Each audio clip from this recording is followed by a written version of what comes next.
A Maria Rosa dispensa apresentações, mas ela pode se apresentar. E eu queria falar que a gente propôs, né, essa questão de apresentar o livro da Maria Rosa como uma homenagem, né, não só para Maria Rosa, mas até para toda a Fundação Carlos Chagas, que pelo menos aqui em São Paulo, e mesmo nos estudos de gênero, teve um papel muito importante, né, e há muitos anos, né, uma das pioneiras que vem trabalhando, continua trabalhando sobre as questões de gênero, particularmente trabalho, né? E a Maria Rosa trata uma série de questões aí que nos interessam muito de perto, né? Depois que ela fizer uma apresentação própria dela, que é legal ela falar um pouco, né, dessa trajetória dela, eu posso fazer alguns comentários iniciais do livro, até porque tive a oportunidade de participar numa primeira apresentação do livro na Carlos Chagas, né? E aí depois a gente abre, então, o debate e conversa com ela sobre. Vou falar muito curtamente, mas para deixar a Maria Rosa falar mesmo, tá? Então, com você, Maria Rosa, fala o que você achar interessante. É importante.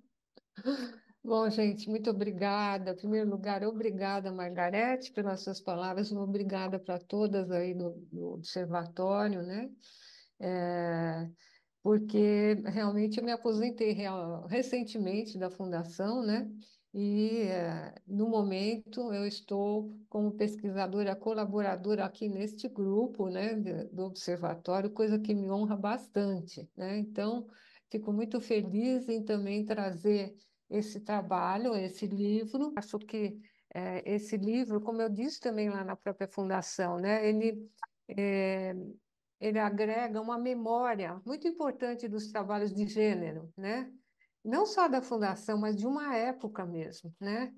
Hoje o Departamento de Pesquisas Educacionais lá já não tem mais essa ênfase, né? Eles trabalham de uma outra forma porque tudo muda, né?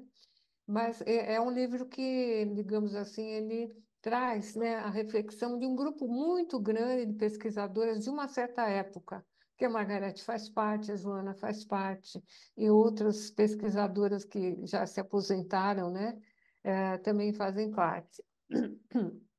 Bom, eh, então, eu vou apresentar brevemente a mim mesma, né, qual foi a minha trajetória de pesquisadora, né, em seguida, eu vou falar das partes, né, do livro, como ele está organizado, e no final eu gostaria de levantar uns 4 ou 5 pontos só para a gente discutir, né, sobre, digamos assim, quais são as tendências que a gente pode perceber no decorrer do tempo sobre essas questões de gênero, mulheres no trabalho, mulheres no ciência de tecnologia, né? Eu acho sempre importante fazer uma amarração, claro que é uma coisa simples aqui para a live, né? E eu, digamos assim, estimulo quem tiver interessado a dar uma olhada no livro. Eu não sei se a Lia conseguiu colocar o link já do livro Já. no chat já, né? Bom, então, quem sou eu, né? Eu concluí o curso de Ciências Sociais na PUC de São Paulo em 1971, né? E eu fui só realizar meus estudos de pós-graduação muito para frente, quer dizer, o mestrado eu tirei em 1999 na Unicamp, da Faculdade de Educação, o doutorado em 2005 também lá, e o pós-doutorado eu acabei fazendo no Departamento de Ciência Política do IFISC, né, da Unicamp, em 2010. Então, esse longo período, que foram quase 25 anos, né, entre a graduação e o começo dos estudos de pós-graduação, na verdade, eu trabalhei como pesquisadora, né?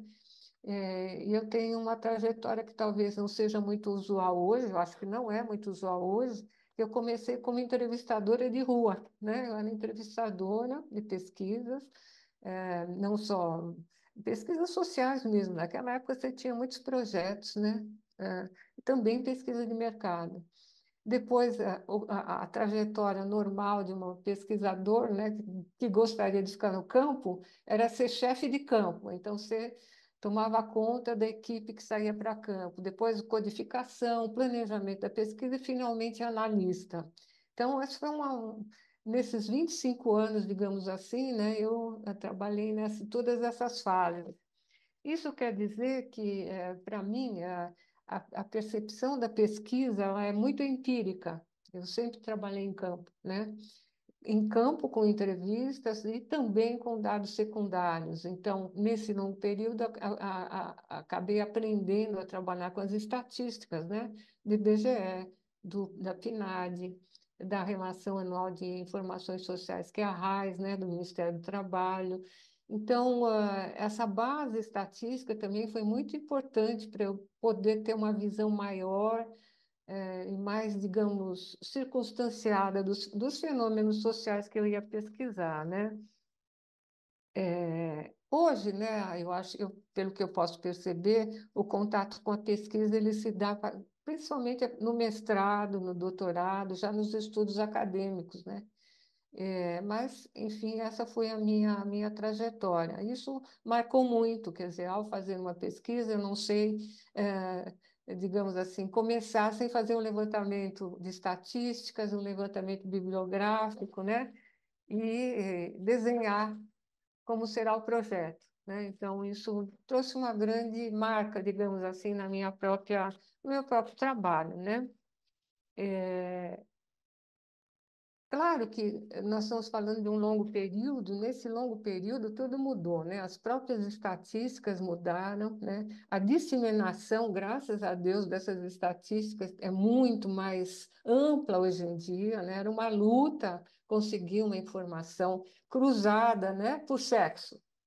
Eu me lembro que a Cristina Bruschini, com quem eu fui trabalhar na fundação, né, ela falava que antigamente ela corria atrás das estatísticas, né, mas que naquele momento, já no final da década de 90, né, as estatísticas corriam atrás dela, porque elas estavam se acelerando, né, a disseminação era muito mais ampla, graças a Deus.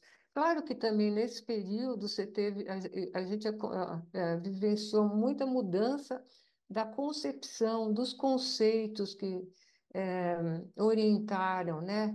Orientavam a coleta de dados, né? Pelas próprias agências oficiais de estatística, porque a compreensão do mundo mudou, o mundo mudou, né? E isso tudo foi sendo agregado à nossa prática, né? Você tinha que acompanhar, né? Isso é muito importante, né? É, Agora, nesse meu percurso, a sensibilidade, né, para analisar as questões de gênero no trabalho, eu desenvolvi mesmo na fundação, junto com a Cristina Bruschini, né, a partir da metade dos anos 90, né? E desde então essa perspectiva nunca mais me abandonou, né? Que é assim que acontece com a gente, né? Quer dizer, uma vez olhando a questão de gênero, nunca mais você consegue deixar isso de lado, né? E é importante também lembrar que eu acho importante lembrar que quando eu cheguei lá na Cristina para trabalhar com ela, ela precisava de alguém que soubesse manusear as estatísticas do trabalho, né? Tanto do censo, da PNAD, da RAIS, e foi por aí que eu entrei. Então, a minha experiência prévia à fundação foi muito quantitativa, né? Foi bastante quantitativa. E também prática, assim, em entrevistas, confecção de questionários, né? Tudo isso. Então, essa é uma breve, digamos, apresentação, né, de alguns fatos que eu achei importante trazer para vocês me conhecerem melhor, né? Agora, o livro, né? O livro, o gênero e os trabalhos das mulheres, ele acabou de ser editado e lançado, né, agora no mês de setembro, né?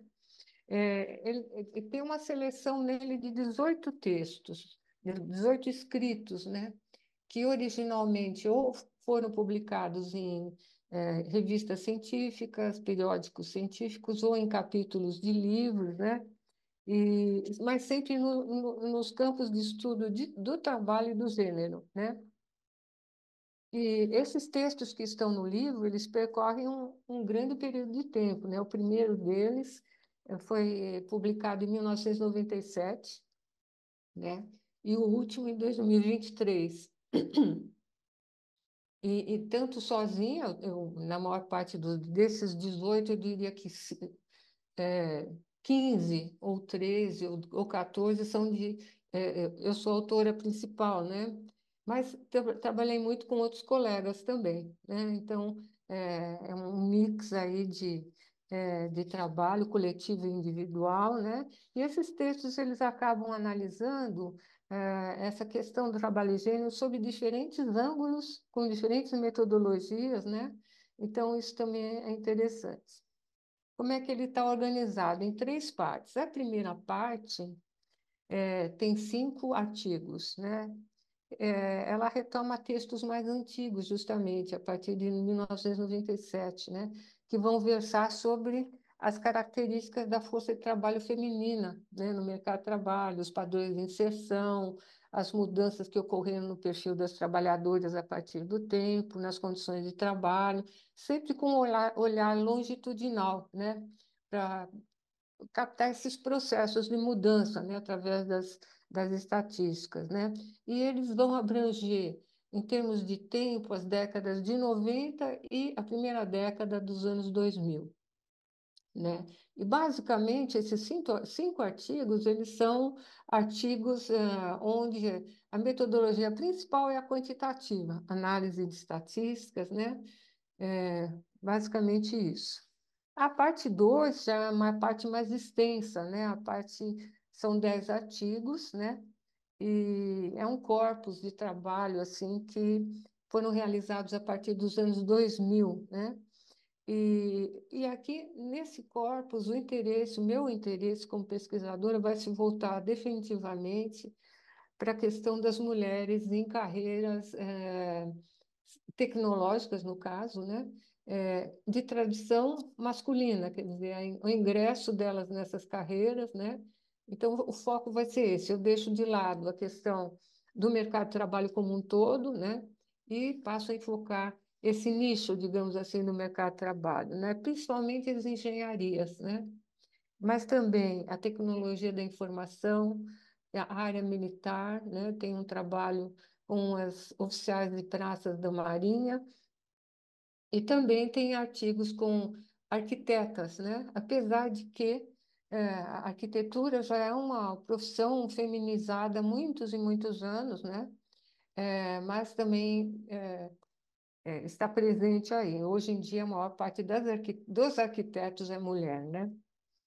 Então, essa parte do livro, ela realmente ela mostra resultados de pesquisas empíricas, né, de campo, né, basicamente com metodologia qualitativa, né? Então, indo a campo, fazendo entrevistas coletivas e individuais, né, e procurando dar voz aos sujeitos, né? Os engenheiros, os arquitetos, os programadores e analistas da tecnologia da informação, os oficiais e os praças da Marinha, de ambos os sexos, porque, na minha perspectiva de análise, né, a, a questão do gênero é relacional. Então, para entendê-la melhor, você tem que ouvir os dois lados, né? E claro que nesses estudos as estatísticas elas estão presentes também, mas elas acabam, digamos assim, tendo um papel mais secundário para delimitar o campo, né, de estudo e também o campo profissional. Então, elas estão presentes, além de, claro, a bibliografia consultada nacional e internacionalmente, que foram trianguladas depois com os dados empíricos coletados em campo. Quer dizer, nesse período eu já estava fazendo meus estudos acadêmicos, era uma outra perspectiva, né, de pós-graduação. Então, era uma outra perspectiva que eu adotei, né? Esses 10 artigos, eles, na verdade, têm algumas dimensões de análise que são comuns, né? E aqui eu vou falar um pouquinho delas, de alguns conceitos, né, que estão presentes aí nessas análises. O primeiro deles que eu gostaria de falar é a feminização, que é uma categoria analítica, né, que foi sendo construída a partir dos anos 90 pelas pesquisadoras feministas do trabalho. Por quê? As próprias estatísticas mostravam que você tinha um número crescente, continuamente crescente, de mulheres entrando em profissões eh, como as profissões do direito, as engenharias, a medicina, né? Todas as profissões de nível superior da área da saúde, né? Então, você estava tendo uma modificação, né? No perfil, né, do mercado de trabalho feminino. Então, um segmento importante e crescente de mulheres, né, ingressavam aí. Então, isso foi um fenômeno histórico muito interessante, né, que nós pudemos acompanhar e, concomitantemente, desenvolver essas categorias analíticas para compreendê-lo, né? Então, é assim que é a pesquisa social, né, gente? Então, a gente atua no campo, né, e vai tentando compreender, né? Então, era um fenômeno novo, né? Que precisava ser compreendido, né? Uma das perspectivas dessa categoria analítica de feminização é, sem dúvida nenhuma, a visão longitudinal. Você só pode entender como é que uma profissão está se feminizando e em que quantidade, né? Em que numericamente, em que proporção, se você fizer um acompanhamento no tempo, né?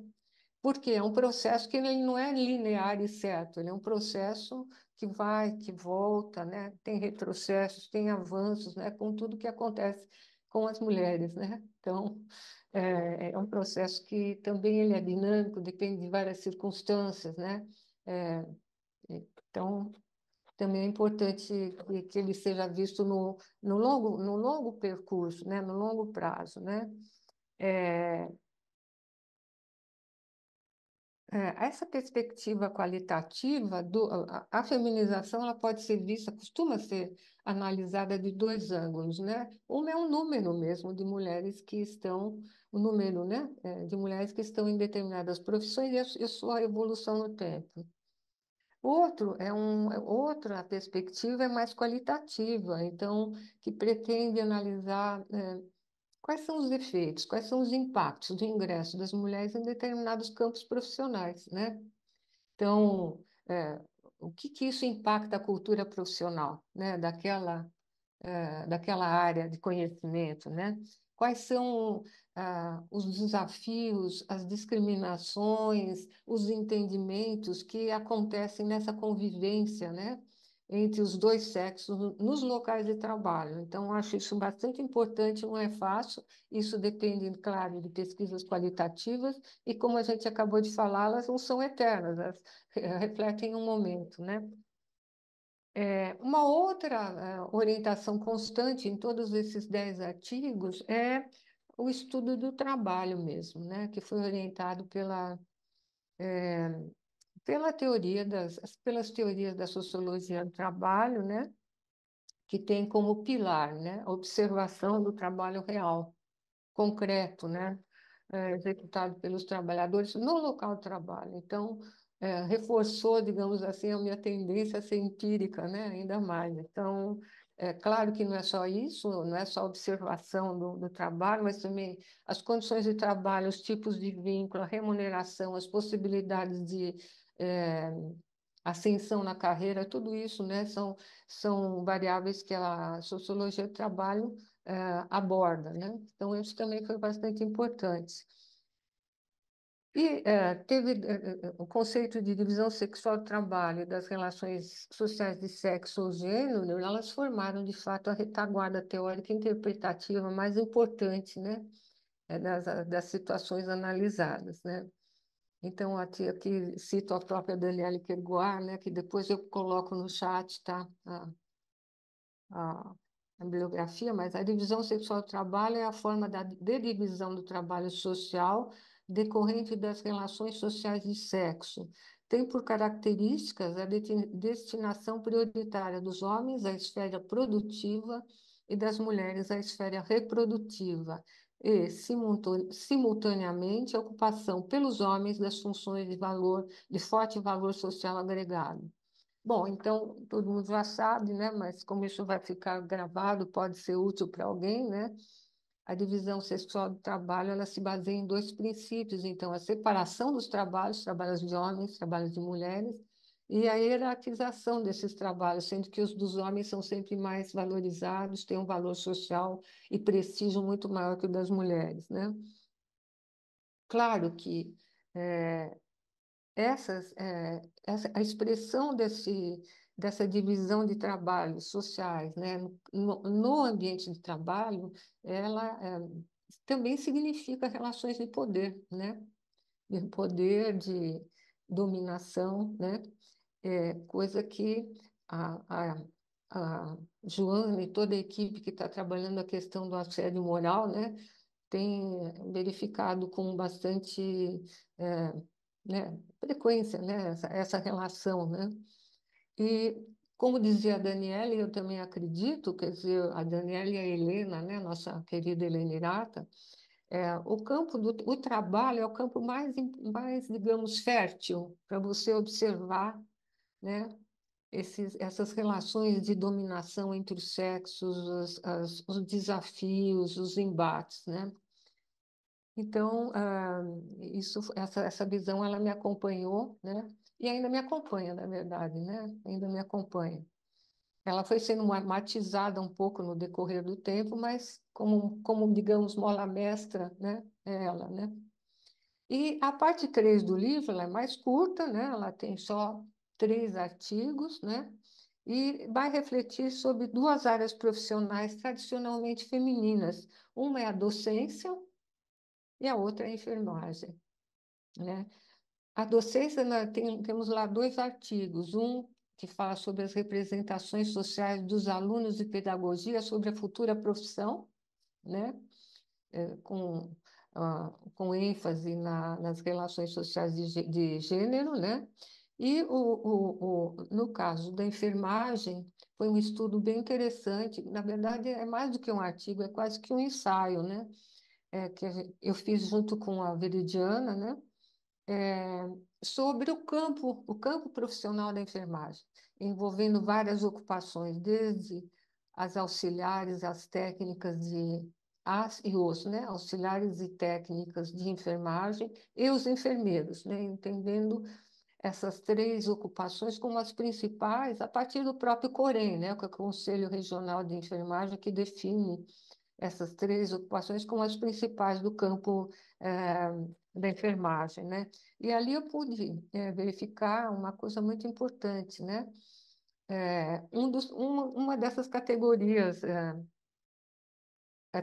analíticas que as pesquisadoras feministas francesas, né, de extração marxista, né, que nós conhecemos, que é a Helena, que é Danielle Lignard, que é a própria Danielle Kergoat, elas, então, ao analisar essa questão da ascensão de mulheres e o crescimento num nicho, né, prestigiado no mercado de trabalho, elas elaboraram uma categoria sobre a bipolarização ou a dualização do trabalho feminino. Então, a força de trabalho feminina passou a contar com um nicho, digamos, mais virtuoso, podemos dizer assim, né? Se a gente quiser valorar dessa forma, em contraposição à grande maioria das trabalhadoras, né, que continuavam em situações mais precárias, mais vulneráveis, com menores remunerações e desprestigiadas, né?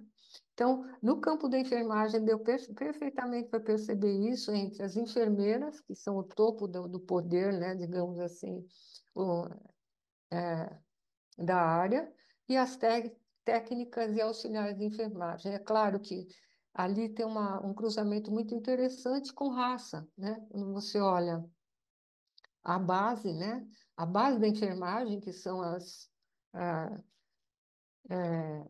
as técnicas e os auxiliares, elas são negras, né? Basicamente. Quem já esteve em hospital constata isso na prática, né? E quando você sobe nessa hierarquia, você tende a ficar. Não que não existam enfermeiras negras, existe um número significativo, mas a tendência é embranquecer, digamos assim. Então, esse conceito foi muito importante para entender essa área de trabalho, bem como essa intersecção, né, ou consubstancialidade dessas relações sociais, raça, classe social, gênero, também estão presentes aí, e aí em todos os outros campos que eu estudei, né? Também na construção civil eu tive a oportunidade de verificar isso nos canteiros de obra, né? Então, é, são categorias que você não necessariamente parte com elas para o campo, mas o campo te mostra de uma forma tão, assim, não dá para fechar os olhos a elas, né? Tão evidente, né?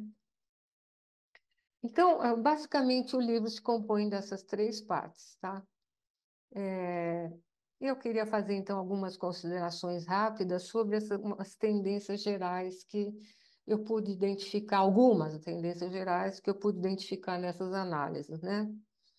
Primeiro, que todos esses textos vão mostrar duas faces da mesma realidade, né? Que são contraditórias e complementares. É inegável que você teve uma expansão a partir dos anos 70, 60, 70 da força de trabalho feminina, né, no mercado de trabalho. Hoje, praticamente não há nenhum campo profissional onde não exista mulher, né? Hoje está completamente consolidada a presença feminina em praticamente todas as atividades laborais. Por outro lado, as desigualdades persistem, né? Então, ao mesmo tempo, por isso é contraditório, mas é complementar também, né? E nas carreiras tecnológicas e científicas, a participação feminina ela continua reduzida, né? Claro que crescente, mas reduzida ainda, né? Então, as desigualdades de gênero nesse segmento de trabalhadoras, né, são as mesmas também que são experimentadas por todas as trabalhadoras de todos os campos de, de conhecimento mais ou menos qualificado. A saber, os rendimentos são sempre menores que os dos homens, né? E a dificuldade de ascensão na carreira, né?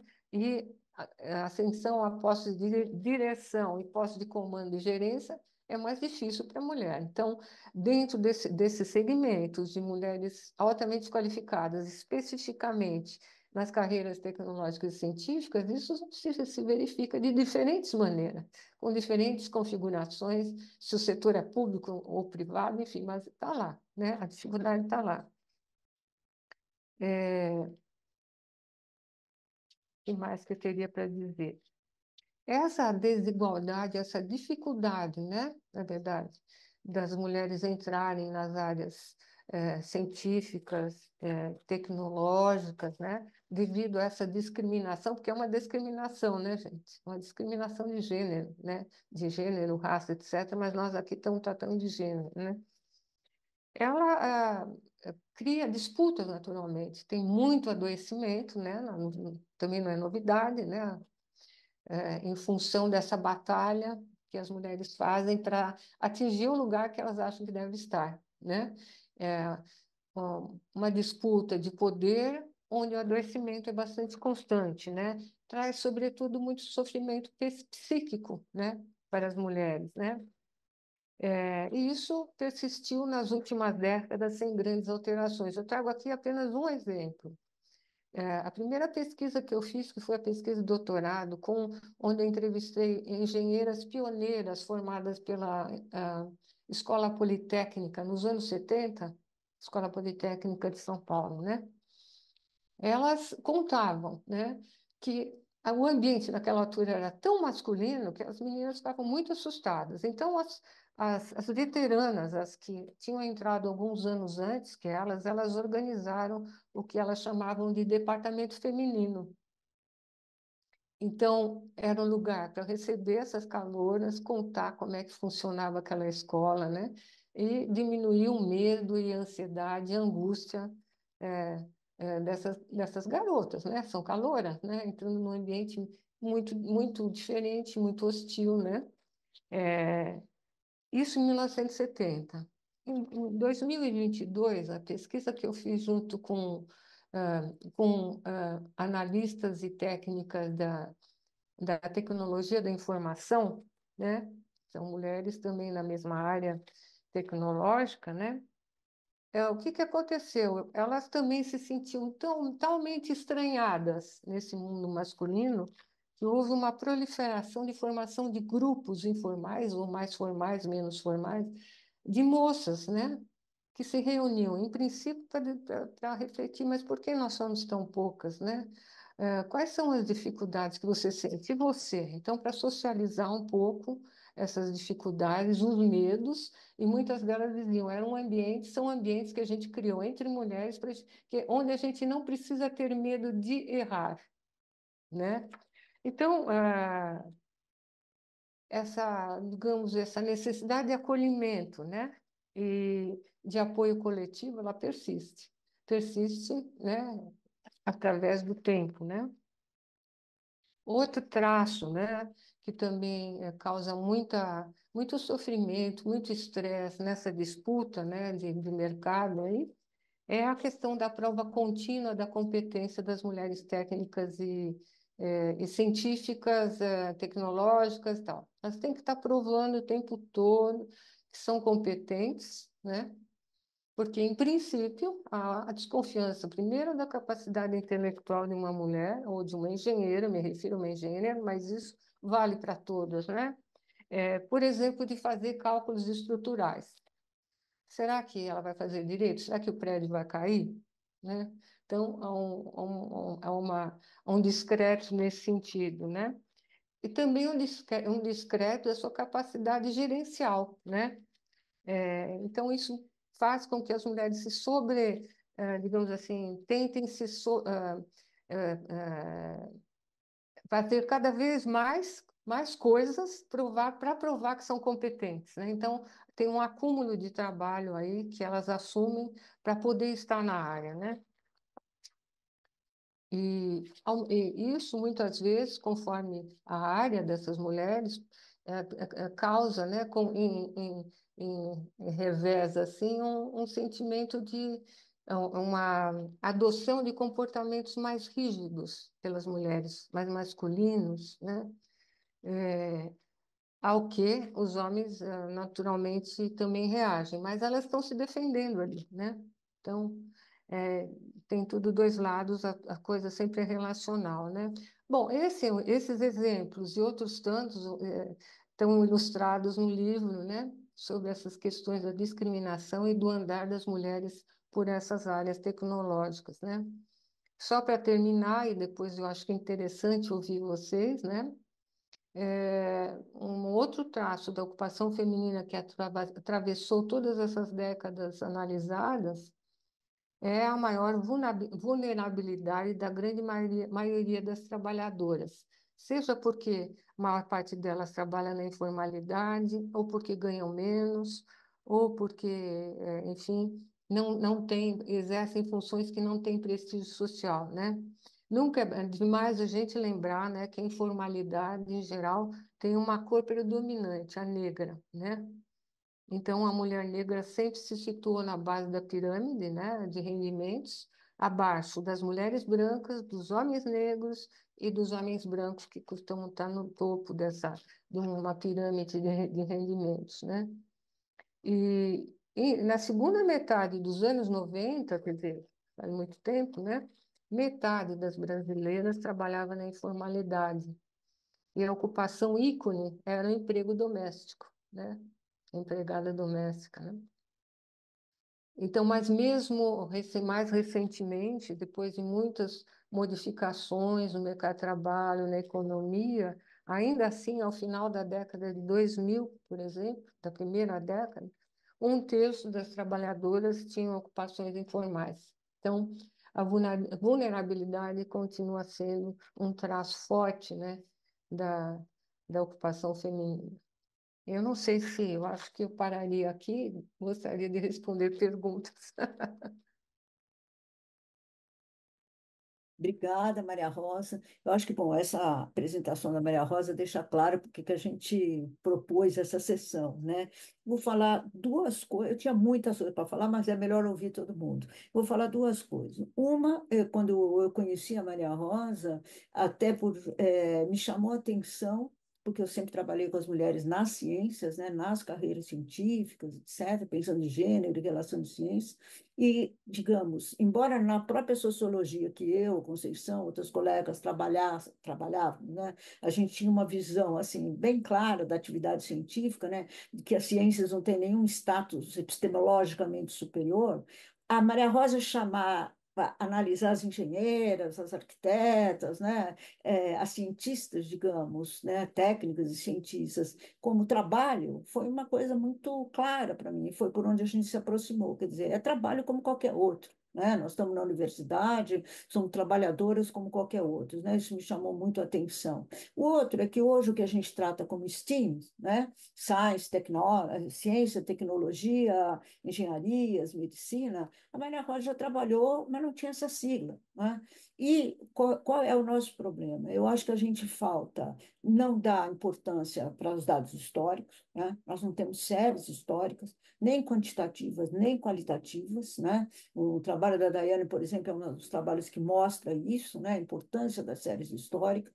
E uma coisa que eu sinto, assim, uma frustração, porque faz muitos anos que trabalho com isso, o eu venho da geologia, né? Mas nós, das ciências humanas como um todo, não prestamos até hoje muita atenção para as áreas das ciências exatas e naturais, com todas as críticas. Eu sempre repito que, para mim, não existe ciência que não seja humana, mas essa visão positivista das ciências faz com que a gente tenha um distanciamento muito grande. Né? E nós temos visto agora, em avaliação de projeto, em várias coisas, assim, as produções, as pessoas das próprias áreas que a Maria Rosa investigou, de engenheiros, etc., crescendo um movimento muito grande, distanciado, né, das coisas de gênero. E um dos esforços que eu queria aqui era que, como a maioria de nós é pesquisadoras das humanas, que a gente procurasse os colegas que estão trabalhando nessas áreas e trouxessem para os nossos seminários, porque nós nunca vamos sair desse grupo que conhece a REF e os cadernos Pagou, né? Que não é bibliografia nunca citada nos estudos das áreas de exatas e naturais. Né? Então, eu acho que a Maria Rosa traz contribuições aí que nos chamam a atenção, tanto para as mais antigas como para as mais jovens, de perspectivas de trabalho super importantes, metodologias diferenciadas e uma perspectiva de futuros trabalhos muito importantes. Né? Então, desculpa aí um pouco o desabafo, aproveitando a Maria Rosa, mas eu acho que objetivos do nosso IMC é também sair da bolha, que não precisa ser tão ampla como, como a gente viu hoje, mas realmente assim sair desse. E eu acho que são as colegas das áreas de humanas que têm mais, inclusive às vezes, condições de discutir, levar essas questões para as outras áreas. Quem quer falar? Eu Eu já. queria, mas eu acho que a Lídia também estava querendo falar, não é, Lídia? Eu tenho dificuldade para ver quem levanta a mão aqui. Tem a Nunca sei. Estamos em poucas, podemos ir falando. Quem quer falar? A Lídia? Lídia? Olha, levantando a mão só tem a Lia e Eu? você. Isso. Aqui não vejo aqui. A Lídia Lídia não? escreveu aqui no chat que Tinha que precisa sair. sair, então Ah, daria tá para bom. perguntar o que ela escreveu aqui, né? Tá. Então, deixa, depois, fala vocês, depois a gente lê o que ela escreveu, então. Então tá Ela já. bom. Eu queria fazer uma pergunta aliás, um comentário, na verdade, Maria Rosa. Em primeiro lugar, muito obrigada por você ter aceitado vir. Nossa, coisa linda o teu trabalho. E gostei muito também Obrigada. de você contar como é que entrou nesse campo, como é que você fez esse percurso. Obrigada mesmo. Eu, durante muito tempo, fui apaixonada pela matemática, se tu quer saber. Fui parar na história por questões de gênero mesmo, porque era o único espaço de estudo que havia perto de casa. E você sabe, uma menina não saía de casa. Os meninos, sim, para estudar, mas as meninas não, somente nas camadas médias, baixas. E eu queria trazer primeiro uma reflexão e depois uma pergunta. Uma reflexão que eu queria era a seguinte: eu ocupei alguns cargos dentro da universidade. E quando eu ocupei, era eu e mais uma só, que eram mulheres, por exemplo, como diretora de centro, de instituto, como vocês chamam em alguns lugares, né? aquilo que reúne as várias faculdades e programas de pós-graduação. Havia 11 centros, só eu e uma professora da educação que estávamos, na época, únicas mulheres. E hoje isso não mudou. Gente, faz quase 30 anos. Como é que isso não mudou? Ou seja, eu tô trazendo um comentário daquilo que você estava trazendo, dessa dificuldade de mudança. E a outra coisa, que é uma reflexão também, é que a gente tem lidado muito com gênero, raça, etnia, classe, e a gente não está levando a questão da idade, da geração. É. E aí vai um depoimento. Eu notei que, à medida em que eu fui envelhecendo, as pessoas foram acreditando mais em mim.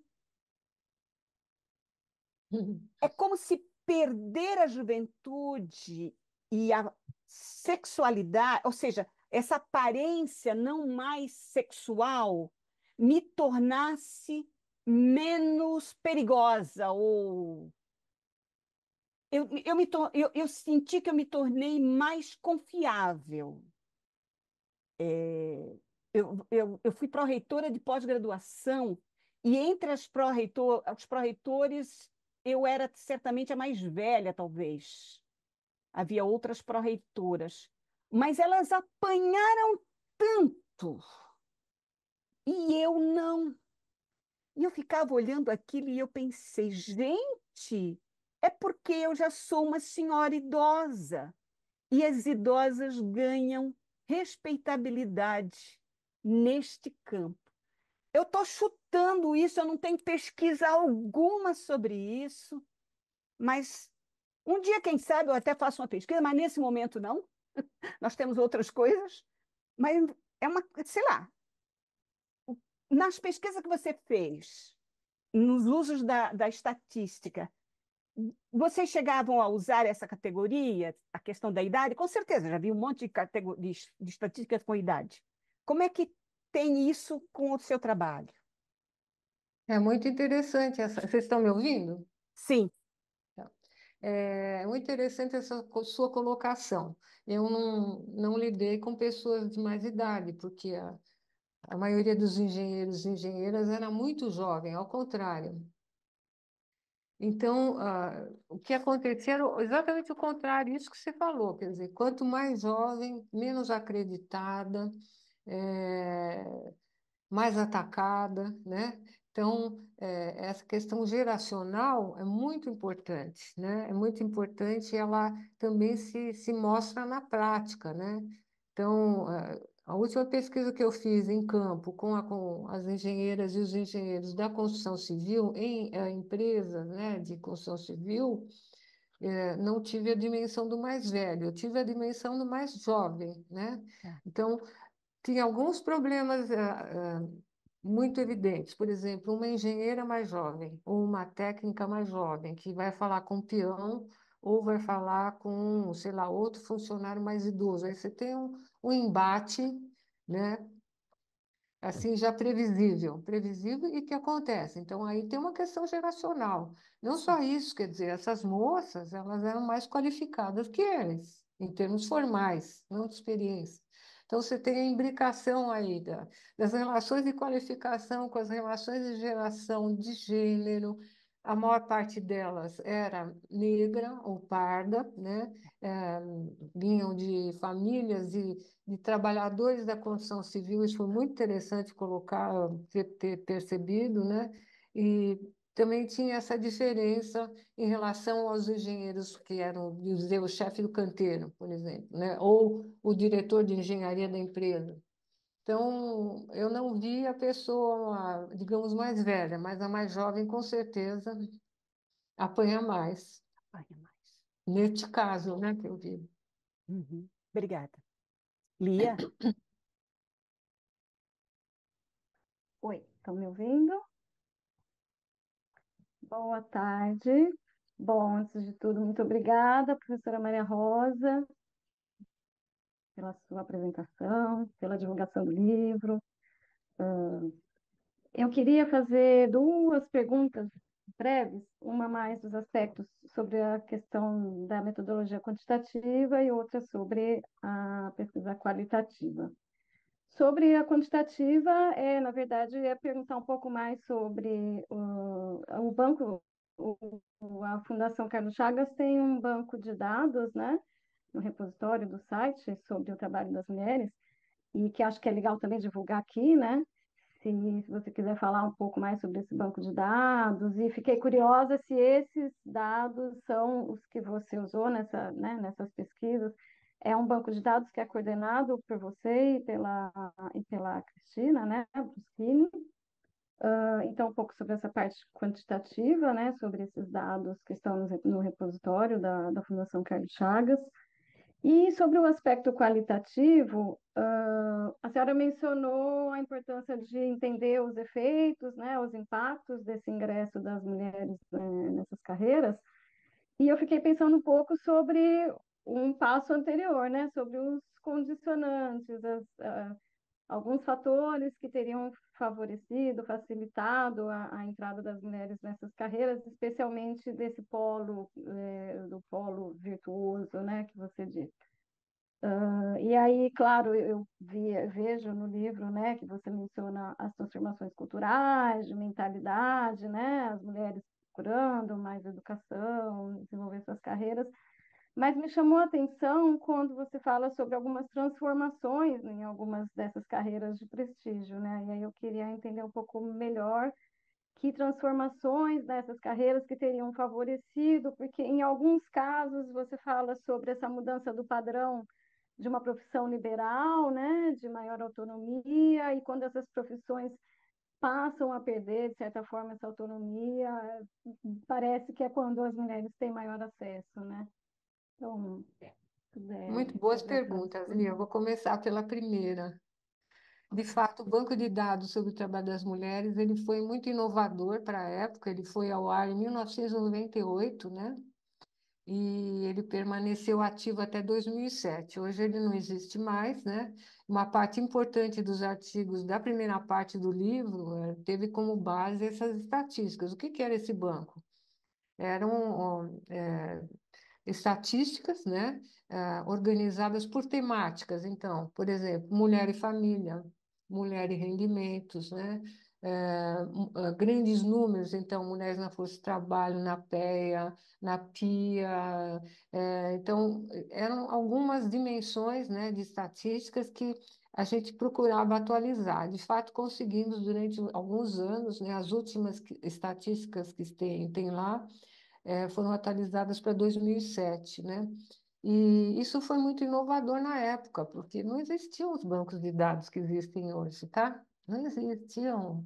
Hoje você tem o IPEA, que disponibiliza os microdados. Começaram a surgir os microdados, sim, já há muitos anos, mas uma análise, digamos, como o próprio Diese fazia, né, sobre o trabalho das mulheres negras. Então, não era muito comum. Então, a gente teve bastante acesso, fomos assim bastante pioneiras, né? É, junto com a Cristina e um rapaz chamado Cristiano, que trabalhava com a gente. Então, foi um período bem interessante, né? Pena que também precisa ter perna para você continuar atualizando um banco de dados, porque um banco de dados tem que estar atualizado, senão não vale para nada, né? E em um certo momento a instituição achou que não deveria mais investir, então foi isso, né? Isso que você falou é bem interessante, essa é a segunda pergunta, né? Sim, eu acho que vários fatores, aliás, a própria bibliografia nacional e internacional, sobretudo francesa, né, Consa, sobre a questão da feminização no trabalho, né, ela levanta esses vários, digamos, vários fatores que levaram à entrada das mulheres nessas profissões prestigiadas. Em primeiro lugar, porque você tinha um número de mulheres disponível, né, para entrar nelas. Isso tem a ver com o ingresso nas universidades, a formação, né, que se expandiu a partir daquela época, mais ou menos, no final dos anos 70. Então, você tinha, digamos, um repositório de mulheres dispostas a trabalhar nas áreas, né? Segundo, você teve também, isso até um artigo com a Cristina, que a gente fala no livro, né? Uma grande modificação nessas profissões, né? Tanto, por exemplo, no caso da arquitetura, no direito, né? Se você voltar atrás, bem talvez uns 30 anos, o advogado antigamente era um indivíduo que tinha o seu próprio escritório, né? Ele era mais ou menos famoso, né? E era dono do seu tempo, dono enfim, ele que determinava quanto ele ia cobrar pelo seu trabalho, né? Com quem ele ia trabalhar, né? Etc, etc. Então, a autonomia, né? É, desse modo de trabalhar mais liberal era bastante importante. Os médicos, a mesma coisa, gente. Antes da existência dos planos de saúde, né? Onde eles passaram a ser empregados, né? Esse também você tinha o médico que era o médico de referência, normalmente o professor, trabalhava com alguns poucos alunos, né? De uma forma liberal também, né? Quer dizer, tinha total autonomia sobre o seu trabalho. Arquitetos, a mesma coisa, né? É, então, o que que aconteceu? Uma grande transformação também nas profissões, né? Em direção a um maior assalariamento, a uma perda de autonomia, né?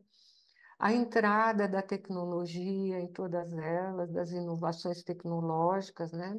Isso só se acelerou de lá para cá. Então, isso foi um outro fator importante, né? Que facilitou a entrada das mulheres eh, nessas áreas. Então, acho que a gente tem vários, digamos, caudais aí que levam a esse resultado. Esses dois foram bastante importantes. São processos históricos que não acontecem de um dia para o outro, né?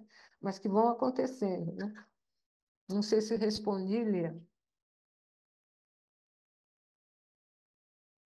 Consa? Respondeu sim, professora, obrigada. Muito bem, respondeu muito Oi, bem. posso falar? Sim. Ô, Maria Rosa, é um prazer ver você aqui. Eu quero começar te parabenizando pelo livro. Acho que, bom, eu não li, mas pelo que você colocou, acho que ele representa, né, a sua trajetória, né, super importante para a história dos estudos de gênero, né? No papel que a Carlos Chagas teve, né, e ainda tem, né, nessa área, né, mas especialmente os seus trabalhos, né, que faziam fronteira com a sociologia do trabalho, né? Eu trabalhei um pouco nessa área, né? Você deve lembrar, e era assim, de fato, empírica, né? Eu tinha que ir para o chão de fábrica, né? Entrevistar as pessoas, assim. Eu me lembro que lá pelas tantas, assim, gente, você havia, eu tinha uma memória assim do cheiro de óleo É. do chão de fábrica. Não sei se você se lembra, assim, do tanto que a gente ia nas fábricas, né, entrevistar, principalmente, no meu caso, por conta das novas tecnologias, É, mais do é. que pelo papel das mulheres, né? E aí eu fiquei pensando nessa sua última fala agora, ó, você estava respondendo para a Lia, né? E quando você aponta também que nessa expansão, ou seja, as mulheres estão em todas as áreas, né, do mundo do trabalho, eu fico pensando também que toda vez, né, que você tem, né, um número grande de mulheres, seja em determinadas áreas, por exemplo, no caso da ciência, né, em áreas do conhecimento, mas também no mundo do trabalho, vem junto, tá certo? Uma precarização desse trabalho.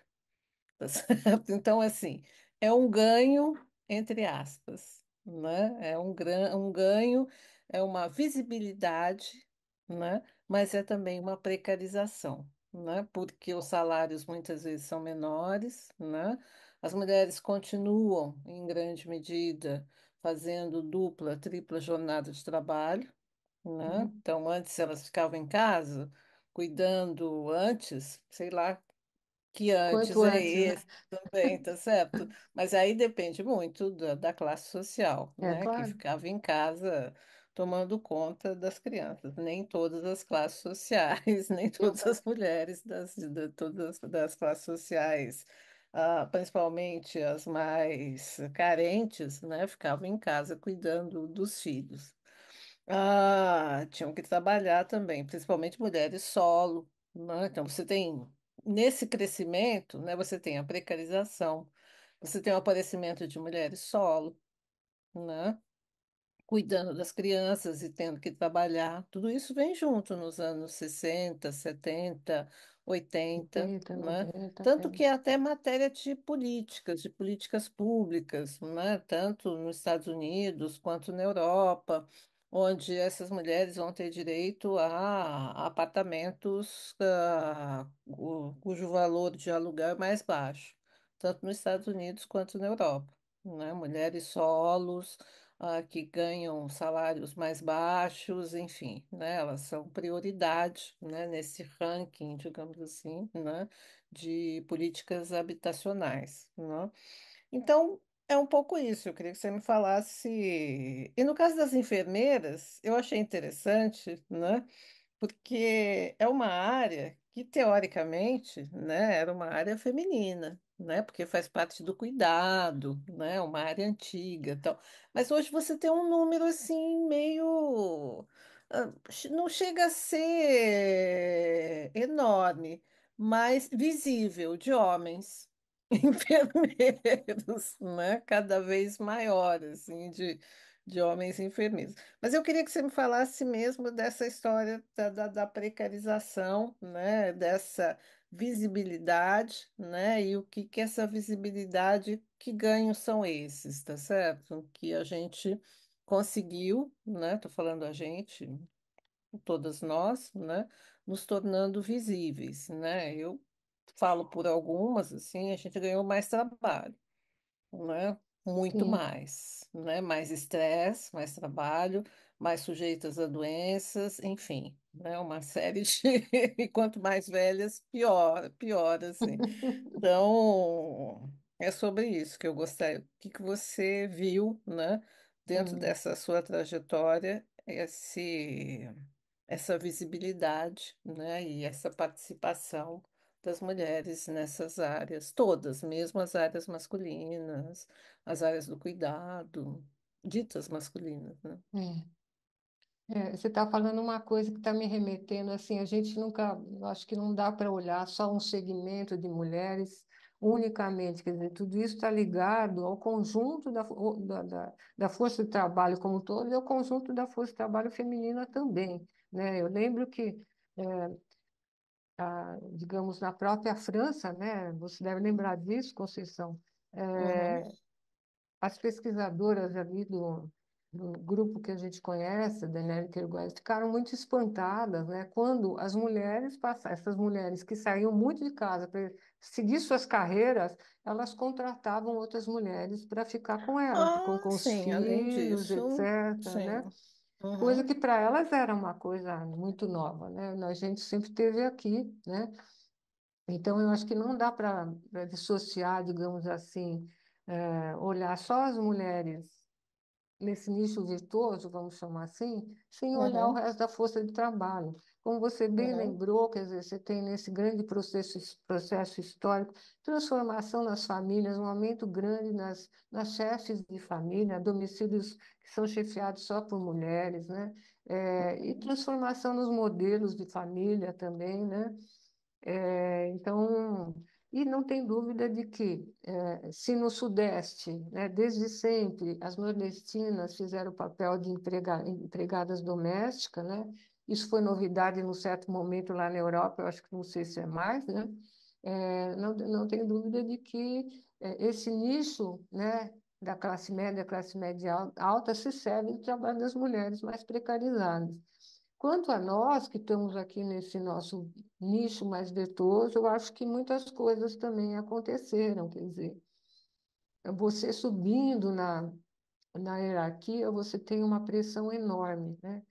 Isso também vale para os homens, mas para nós tem um plus por sermos mulheres, né? Isso me lembro de ter falado com uma coordenadora de obras numa construtora. Então, o papel dela era correr os canteiros de obra para ver se estava tudo em ordem. Então, ela era superior aos engenheiros residentes, né? Ela me contou a história das gravidezes que ela teve, né? A primeira, ela estava em campo, né? E aconteceu de ter um feriado, ela estava para dar à luz e não pôde parar, porque tinha que continuar, e teve o bebê antes do tempo, né? É, e depois ela mesma disse, na segunda gravidez, eu percebi que eu deveria agir diferente, né? Deveria ser diferente. Quer dizer, eu me coloquei limites à empresa, porque a invasão, né, digamos assim, próprio negócio sobre os trabalhadores é enorme, sobre homens e mulheres, mas tem um diferencial mais, digamos, perverso, eu acho, quando se trata das mulheres, que tem a ver com a maternidade, né, que tem a ver com o fato de todas nós temos que provar constantemente que somos legais, capazes, inteligentes, produzimos, né? Isso no meio acadêmico é muito, muito importante. Já se detectou que a questão não é que as mulheres escrevem menos, é que elas têm condições, né, para escrever não tão boas quanto os homens, né? Então, eu acho assim, ao mesmo tempo que a gente chegou onde chegou, eu acho que é um caminho que não tem volta, né, Conceição? Não tem. Então, não tem dúvida que a gente tem o ônus disso, mas uma parte desse ônus, que eu acho que é aí que está a questão, que as novas gerações de trabalhadores não percebem, sabe? Uma parte de um ônus, é um ônus vindo da discriminação de gênero, que está presente. Uhum. Então, quando você falou da França, tá certo? Ainda que eu concorde com você que não tem volta, né? Graças a Deus, esse longo caminho não tem volta, né? Mas essa desigualdade, tá certo? Continua. E a discriminação também, né? Então, por exemplo, você falou das mulheres na França, que, né, ficaram surpresas porque passaram a ter empregadas domésticas. No Sudeste são as nordestinas, aqui são os imigrantes, né? Os imigrantes cumprem esse papel, né? De faxineira, de, Cuidadoras, enfim, né, de idosos, cuidadora, né? de trabalho pesado, enfim, né? Ah, o Estado oferece creche, né? Mas ainda que a taxa de natalidade seja muito baixa, né? Não tem espaço para todo mundo. Então, a classe média, os chamados cadres, né, que ganham mais de 4.000 euros por mês, aproximadamente, né, 4, 5.000 euros por mês, eles colocam as crianças numas creches que são casas das pessoas. Então, tem mulheres que se qualificam, tá certo? Para serem cuidadoras, né, de crianças. É um serviço que o Estado oferece. Aliás, o que o Estado mais faz é fazer formação, assim, de segunda categoria, digamos assim. São milhares de empresas, né, formando pessoas como cuidadora de idosos, cuidadora de velhos, como funcionários de limpeza, entendeu? Como dando cursos técnicos, né? Mas e essas cuidadoras de crianças são mulheres. Uhum. É um número X, né, de mulheres, de crianças que elas podem receber na casa delas, só como curiosidade, aí, de acordo com a capacidade. 3, 4, 5 crianças, né, e ganham por isso. Né. E é um trabalho pesado, assim, as crianças ficam das Exato. 7, 7h30 até 6, ficam umas 10, 12 horas na casa dessas pessoas. Mas super obrigada, ô Eu que Maria agradeço, Rosa. gente, vocês estarem Parabéns. Por aqui enquanto, perguntando. pois pode ser que eu volte. Deixa a Margarete falar, É, hein? Arete, sem som, tira, olha o teu som. Até Bri- hoje não aprendi onde é que está o levantar a mão aqui nessa plataforma. Mas sabe o que eu queria te perguntar, Maria Rosa? É, hum, aspecto, uma coisa que eu achei muito interessante é o seguinte: é, se você acompanha, por quê que a Carlos Chagas adotou, né, como trabalho, e tem toda essa sua tradição de pesquisa e tal, fazer os concursos de STEAM, apoiar os projetos de STEAM. Então, se você pudesse. Né, eu tive a oportunidade de participar, mas nesses projetos, por exemplo, a gente via claramente que não tinha nenhuma bibliografia de gênero dessas mais familiares, né, nas áreas das humanas, né? E eram projetos muito interessantes, por sinal, né? Mereciam ser aprovados. Mas por que que tem esse apoio, né? Que é o que a gente vê nas agências institucionais. O CNPq abriu também, quer dizer, é uma tendência, né? Quer dizer, que eu não gosto de chamar de feminismo liberal ou coisas desse tipo, mas eu acho que pela ausência dos estudos de gênero tratarem esses tipos de temática, se criou um nicho que hoje em dia eu particularmente valorizo muito, não é? Pelo que eu tenho visto, mas a Carlos Chagas embarcou firmemente, né?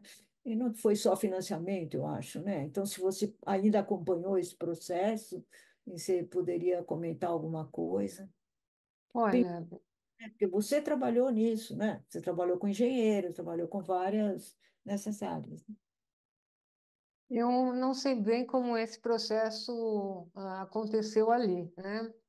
É, porque eu realmente, como eu trabalhava sozinha, não tinha uma equipe, eu estava sempre muito envolvida com os trabalhos de campo, com os processamentos, com as prestações de conta para a FAPESP, etc. Mas a impressão que eu tenho, né, essa é uma impressão naturalmente individual, né, que eu acho que tem uma questão de querer, digamos, também aproveitar os financiamentos, mas também olhar a questão de gênero por outro ângulo, né? É, também senti isso que você sentiu, quer dizer, ao a receberem esses projetos que, como você falou, são muito bons, tem muita coisa boa, muita coisa, né? Foi esquecido tudo o que aconteceu, né, no passado. E não sou só eu que estive lá, nós temos antecessoras ali, tem 20 anos de financiamento, né, da Ford para estudos de gênero na Fundação Carlos Chagas. Foram 20 anos, geraram muitos livros, eh, muitas apresentações, congressos, tudo. Então, eu também senti isso que você está sentindo, sabe? Quer dizer, como que uma instituição que tem esse passado que é relevante, né? Ao embarcar numa nova, digamos, era, né? Não traz à tona isso daí. Isso também eu acho que foi uma coisa que eu não consigo entender, sabe?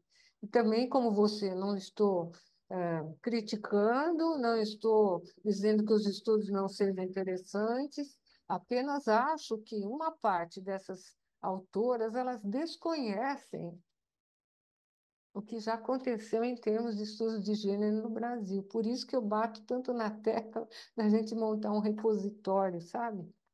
Porque eu acho que essas jovens desconhecem. São jovens que não tiveram, digamos assim, a possibilidade, né? A possibilidade da formação numa área mais humana, talvez, com uma abrangência um pouco maior de visibilidade para o que já foi feito, né? E isso eu acho que tem também a ver com o momento que a gente está, Margarete, porque você tem hoje buscadores de bibliografia, fazer esse levantamento bibliográfico que te levanta até 5 anos atrás, quer dizer, as nossas companheiras dos anos 50, 60, 70, Fanny Tabac, que foi uma das pioneiras nossas, desaparecem. Quer dizer, cadê elas? Desapareceram, não existem. Então, eu acho assim, isso grave, viu? Eu acho grave, e não estou dizendo isso em relação à Fundação Carlos Chagas, estou dizendo de uma forma geral.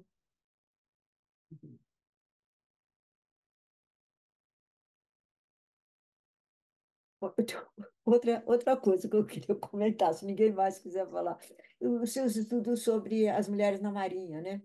Eu achei esse estudo, quando a Maria Rosa fez, eu achei assim muito interessante, né? Quer dizer, como que as engenheiras, né, entravam para a Marinha, trabalhavam na Marinha e tal. Eu me lembro de ter comentado, né, no lançamento do seu livro, um trabalho que saiu na USP, no jornal da USP esse ano, né, em que uma das engenheiras graduada lá na Marinha estava dizendo que a feminização da Marinha, né, que nunca foi a melhor área, né, das Forças Armadas, mas a feminização da Marinha tinha a ver com o fato das mulheres, do esvaziamento das áreas da Marinha que não tinham relação com arma, né? Então, a saúde, pouco ingresso masculino, né? Nessa ideia ali de o que que a gente ganha, né? Quer dizer, que essas Sim. em que as mulheres, em que não tinham diretamente relação com as armas, abriram a possibilidade da entrada de mais mulheres na Marinha, né? Mas em 20 anos, não lembro quanto que era, faltou, mesmo assim, teve um aumento muito grande, né, do que você tinha falado para a situação atual, quase o dobro atualmente, de 20 anos, né, do teu trabalho para hoje, tinha o dobro de mulheres na Marinha, mas nas áreas da saúde, né? E nas áreas que não eram relacionadas a armamento. Ainda achei bom que, pelo menos, não eram nas áreas relacionadas a armamento, né? Mas isso mostra essa questão que você levantou também, das especificidades de cada área disciplinar. E é por isso que eu acho que a gente tem que ter um olhar maior para as outras áreas, porque às vezes a gente não sabe, a não ser que faça trabalho no chão de fábrica, né, como vocês estavam falando, a não ser que a gente não faça trabalho nas escolas das áreas de exatas e naturais, você não sabe muito bem qual é a dinâmica, qual é a. E, por exemplo, uma coisa que acho que foi a Joana que comentou, não necessariamente, deixa eu ver onde está aqui, a Maria Cristina falou para a gente entrar essas dimensões nas nossas pesquisas, né? Não necessariamente o fato de você ser mais velha te dá maior respeitabilidade em algumas áreas, né? Justamente porque vai te tratar como, ai, mais velha, né? Quer dizer, nós estamos falando aqui de uma bibliografia dos anos 70, dos anos 80, né? Então, assim, muitas vezes não interessa mais, né? Então, essa questão geracional, particularmente para as mulheres, porque, por exemplo, as pessoas continuam citando sociólogos, historiadores, não sei o quê, isso vale a pena um estudo, porque é por impressão. Não Então, Margarete, isso que você está falando, eu vejo uma nova geração, não tão nova assim, mas na faixa dos 40 na academia, assim, reinventando, tá sei. certo? Um certo feminismo, né, sem citar, né, aquelas fontes, aquilo que já tinha sido apontado, Olha, só né? eu não vou dizer a fonte nem nada, mas uma revista me mandou para avaliar um artigo de alguém falando que ecofeminismo era uma novidade, entendeu? E que não tinha sido lida, as autoras de ecofeminismo no Brasil não tinham sido lidas. Então, assim, mostra eu sempre acho assim, nós precisamos de séries históricas, não séries só numéricas históricas, né? E esses repositórios, como você falou, é assim, porque muitos temas são reinventados, né? Um autor da história da ciência que fala muito isso, quer dizer assim, a gente traz novos temas, né? Reler os novos temas, né? É isso que a gente faz em grande parte na história, né? Então, na história, em outras áreas de conhecimento, né? E você vê assim autores homens clássicos, até porque eles eram mais valorizados, né, na sua época, e muito menos mulheres clássicas sendo valorizadas na própria área de gênero. E não da bibliografia nacional, mas da bibliografia internacional, que mostra também assim que muito pouca leitura de bibliografia internacional hoje em dia. Uma coisa que eu percebo, embora as pessoas saibam muito mais inglês do que sabiam na nossa época, assim, muito pouca leitura internacional nos projetos, nas propostas, né? Então, eu acho que tem também aí digo nessas áreas, né, que eu acompanho mais, né? Então, acho que são vários temas, né, que esse trabalho da Maria Rosa chama atenção para a gente ficar atenta aí nas nossas, não vamos dar conta de tudo, né, mas atenta nas nossas pesquisas, né? Então, olha, É, aqui do eu, lado, Organi, quer ver aqui essas questões que estão aqui do lado? Quer falar aqui com a gente? Eu Aproveitando só enquanto queria isso, acrescentar, Ah, posso, só claro. queria, só queria dizer, viu, Margareth, que mesmo que tenha dobrado o número de mulheres na Marinha, acho que não chega a 20%, certo? Não chega, né? E isso é verdade, quer dizer, quando eu fiz aquele estudo grande com eles, quer dizer, a maior abertura da força, digamos assim, para as mulheres aconteceu com uma transformação, não só ah, eh, na concepção de como deveria ser o profissional que trabalhava lá, que tinha que ser mais profissional, uma reorganização completa da carreira, mas também no entendimento de que eh, as mulheres elas eram muito importantes. E começou pelas médicas mesmo. Estavam com falta importante, muita falta de mão de obra, né? Quer dizer, então, juntou a fome com a vontade de comer. Você via como é a questão da feminização. Quer dizer, você tinha uma necessidade urgente, que era a contratação de médicas para um hospital que eles tinham acabado de construir no Rio de Janeiro e não tinha mão de obra, né? E, ao mesmo tempo, você estava fazendo uma reconfiguração da carreira de tal maneira, né, de que não necessariamente as mulheres precisariam pegar em armas, e também a própria concepção do que é hoje as Forças Armadas no mundo, né, salvo talvez no Oriente Médio, não é mais de guerra, né? Não é mais de guerra. Então, tem aí a questão da transformação do campo profissional, que é muito importante aí, que a Lia citou, né? Muito bom. Quer ver, Morgane, o que estava aqui no site? Não era só, eu acho que era um comentário da Lídia antes dela sair, né? Que ela falou que ela ia precisar sair. Falou muito boa a explanação da Maria Rosa, suas pesquisas sobre mulheres e mercado de trabalho, e uma perspectiva de gênero. Dela disse, teria algumas perguntas sobre o campo de trabalho a partir do espaço acadêmico, onde as relações de gênero são muitas vezes tensas, quando as professoras possuem autonomia e competência intelectual. Mas aí ela não fez exatamente uma pergunta, é mais um comentário. Parabéns pela pesquisa realizada. Aí a Maria Cristina Gobi também disse. é, Deixa eu ver aqui que precisaria sair também. Gratidão por partilhar um pouco do seu conhecimento e sua experiência, e também com relação ao comentário da Joana, ela disse que podemos incluir esse olhar em nossas pesquisas, quem sabe trazendo outras análises que têm a ver com o comentário sobre questão da geração, né, na época, na hora que foi feito. Era isso que estava no E chat.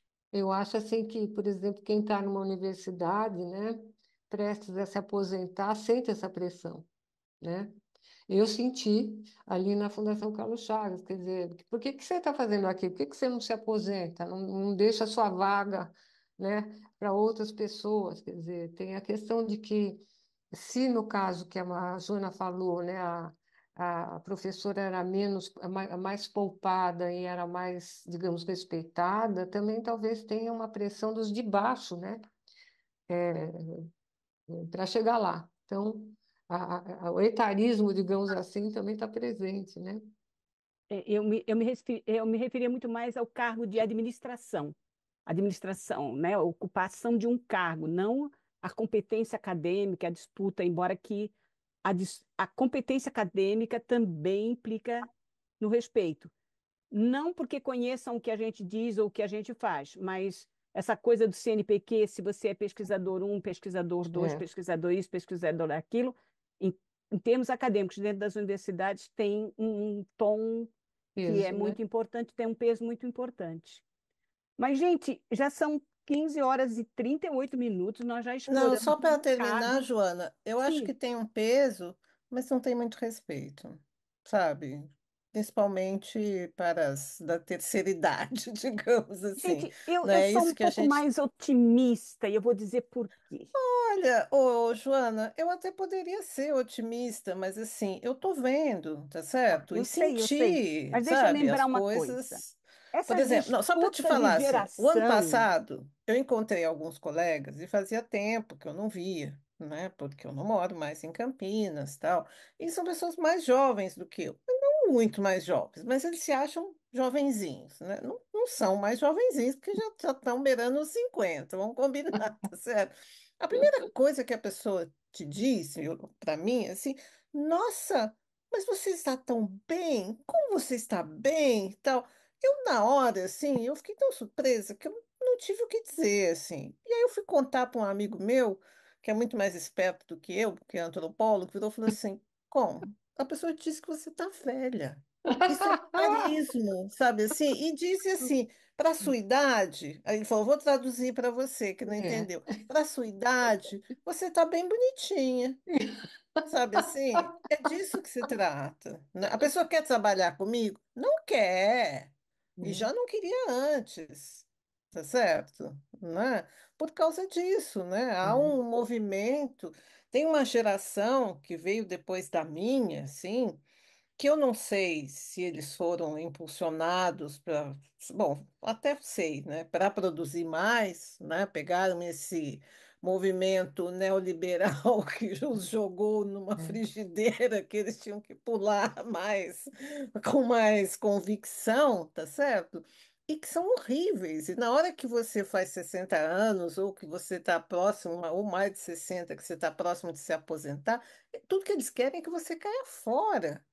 Sabe assim? Fora, Olha, desapareça. é como Não, se, digamos, a tua expertise é uma coisa não antiga, interessa entendeu? mais.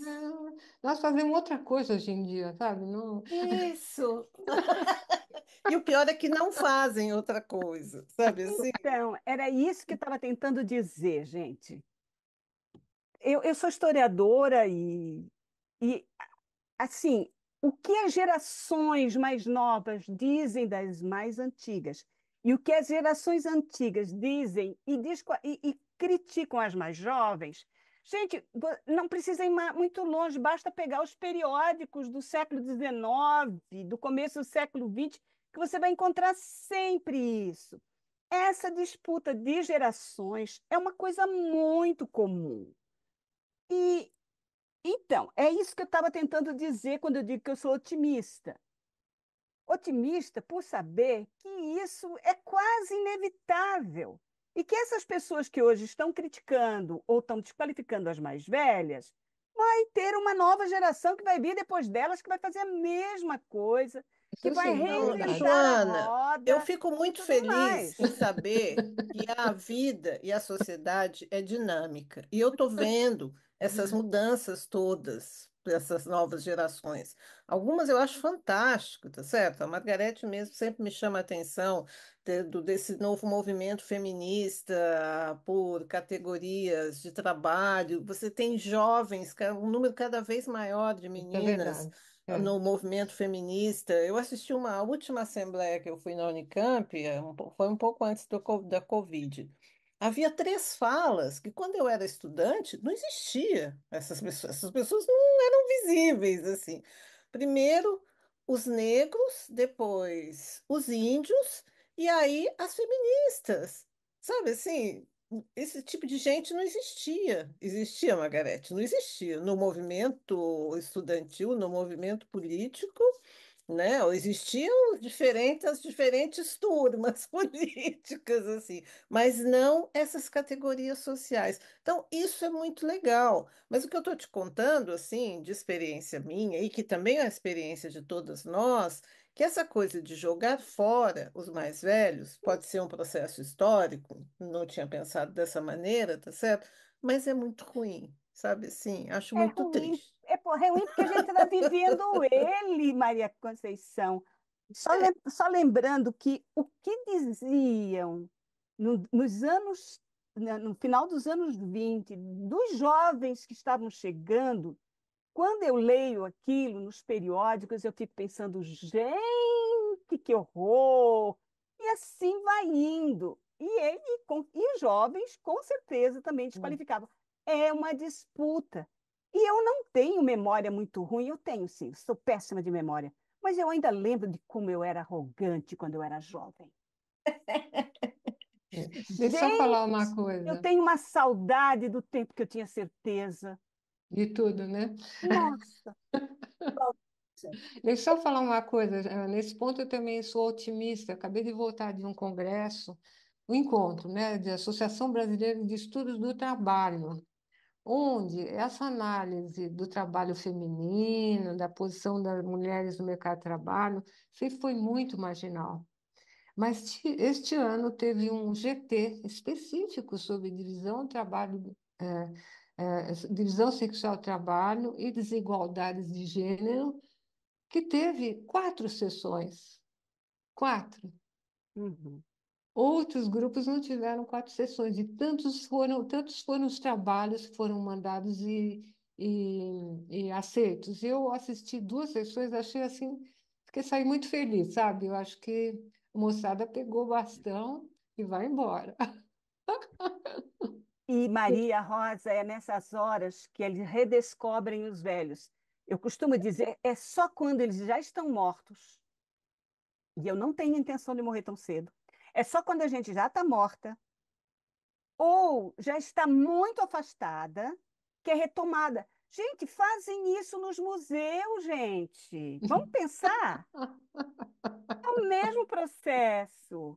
Ou seja, Eu falo, primeiro você mata a coisa, depois você transforma num altar para botar aquele processo.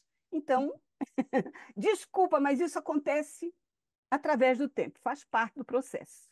deixa eu comentar, dependendo das percepções de cada uma de nós, o que eu acho que a gente tem que refletir é quanto nós mesmos, mulheres, né, jovens, velhas, médias, o que for, repetimos padrões e não muda. Sim, sim, sim. Isso que a Joana está falando, é claro, é uma questão geracional, e acho que até a Cristina colocou bem. A gente tem que pensar isso, por que que nem nós, não é? Feministas, geração, nós todas, de todas as idades, como é que a gente está pensando isso? Como a gente trata isso? Nós também não mudamos. Não é?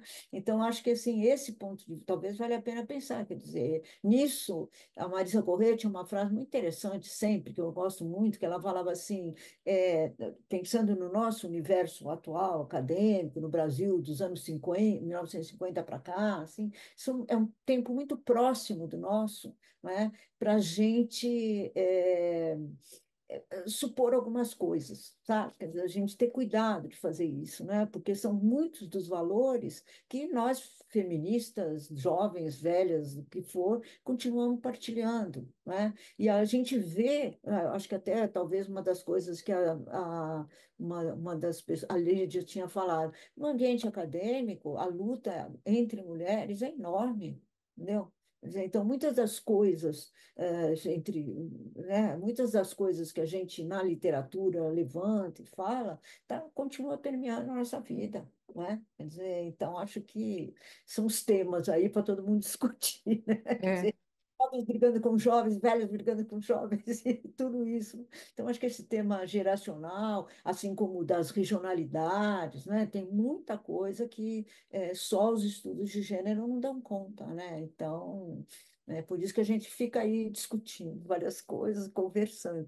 Eu não sei, eu acho que a gente, se a Maria Rosa não quiser comentar mais nada, por nós vamos conversar o tempo inteiro. Mas se a Maria Rosa não quiser comentar mais nada, a gente podia encerrar, ou se alguém que não falou nada quiser comentar alguma coisa. Eu, de minha parte, agradecer muito a Maria Rosa, agradecer muito todo mundo aí pela. pela presença, né? Eu agradeço muito vocês estarem aqui e ser essa audiência tão qualificada. Legal, legal. Muito obrigada. Morgane, você é jovem, Morgane. Eu queria Nó- agradecer Nós é que também. agradecemos, viu, Maria Rosa? Nossa, que maravilha, que bom te ouvir. Bom demais. Obrigada, gente. Eu queria É verdade, lembrar Maria só Rosa. que Agora eu fico no, curiosa para ler o livro. Isso, dá uma olhadinha lá, Consta. no Parabéns de nosso novo seminário, pela sua, Você quer, pela Lia? recuperação da sua trajetória.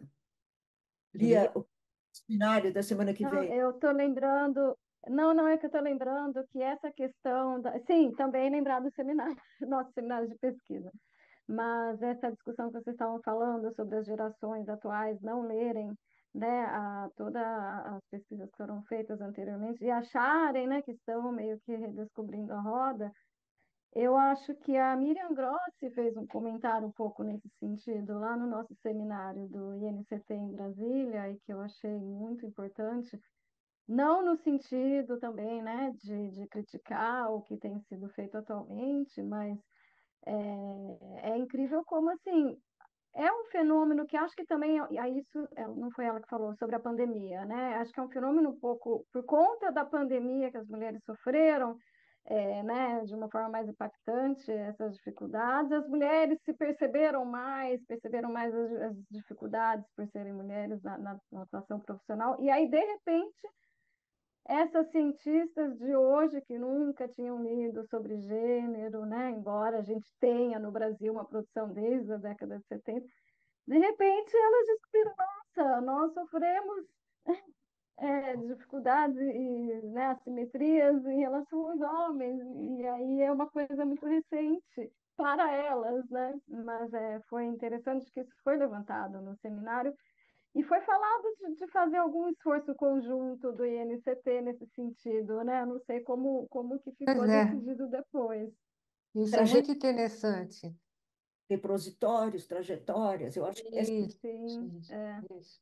trabalho, né? Ah, e aproveito então para dizer o seguinte: quem quiser, velhos, não, mais experientes ou menos experientes, das mais variadas idades, mandem as suas bibliografias, sejam as suas próprias, sejam aquelas que costumam consultar e que acham importantes, para a gente avançar aí o nosso repositório. Acho não que essa é vamos uma ideia esperar vocês bacana. morrerem. É. Não, a gente vai demorar para morrer. Então, Com certeza. Consultem o site, opiniões sobre o site, tá? E aí a gente se vê a semana que vem para continuar aí. Tá bom. tá bom. Gente, não vou embora ainda. Que Vamos dia que é?